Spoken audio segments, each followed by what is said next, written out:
Professor కోదండరామకు MLC పదవి ఇస్తే BRS నేతలు సహించలేకపోతున్నారని మంత్రి సీతక్క విమర్శించారు. మంచిర్యాల ఎమ్మెల్యే ప్రేమ్ సాగర్ నివాసంలో ఏర్పాటు చేసిన మీడియా సమావేశంలో ఆమె మాట్లాడుతూ తెలంగాణ కోసం పోరాడిన కోదండరాంకు పదవి ఇస్తే ఎందుకు విమర్శలు చేస్తున్నారని ప్రశ్నించారు. ఉమ్మడి ఆదిలాబాద్ జిల్లా ఎంతో వెనుకబడిందని, ఈ జిల్లాకు గత ప్రభుత్వం కనీసం మంచినీరు కూడా ఇవ్వలేదని విమర్శించారు. రేపు ఇంద్రవెల్లిలో నిర్వహించే ముఖ్యమంత్రి బహిరంగ సభకు ప్రజలు భారీ సంఖ్యలో తరలిరావాలని పిలుపునిచ్చారు. తాను ఆదివాసీ బిడ్డనని, ఆదివాసీలు ఎక్కువగా ఉండే ఆదిలాబాద్ జిల్లాకు తనను ఇన్ఛార్జ్ మంత్రిగా వేయడం తన అదృష్టమన్నారు.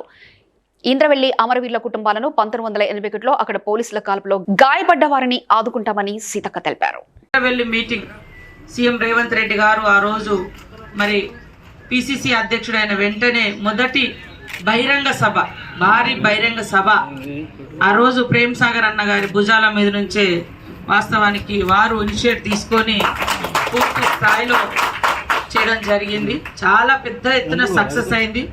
దళిత గిరిజన దండోరా, ఆ దండోరను రాష్ట్ర వ్యాప్తంగా కూడా మరి మోగించి ఈరోజు అధికారంలోకి రావడానికి కూడా అలాంటి పోరాట స్ఫూర్తి, ఇంద్రవెల్లి పోరాట స్ఫూర్తి వేదికగానే తీసుకోవడం జరిగింది. తర్వాత మరో సోదరుడు మా డిప్యూటీ సీఎం గారు బట్టి విక్రమార్కన్న గారు కూడా వారి యొక్క పాదయాత్ర కూడా ఇక్కడ నుంచే ప్రారంభించడం జరిగింది.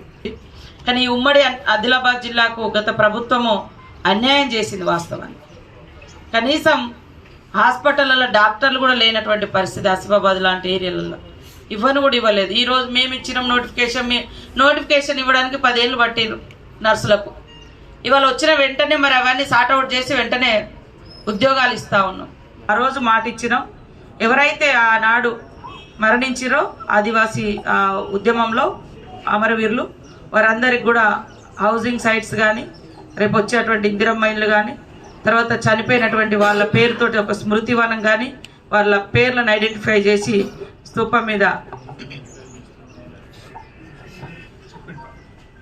ఆ రకంగా వాళ్ళ యొక్క వివరాలన్నీ కూడా ఏర్పాటు చేసి అక్కడ మరికొన్ని వాస్తవానికి ఉమ్మడి ఆదిలాబాద్ జిల్లాలో మంచినీళ్ళు లేవు.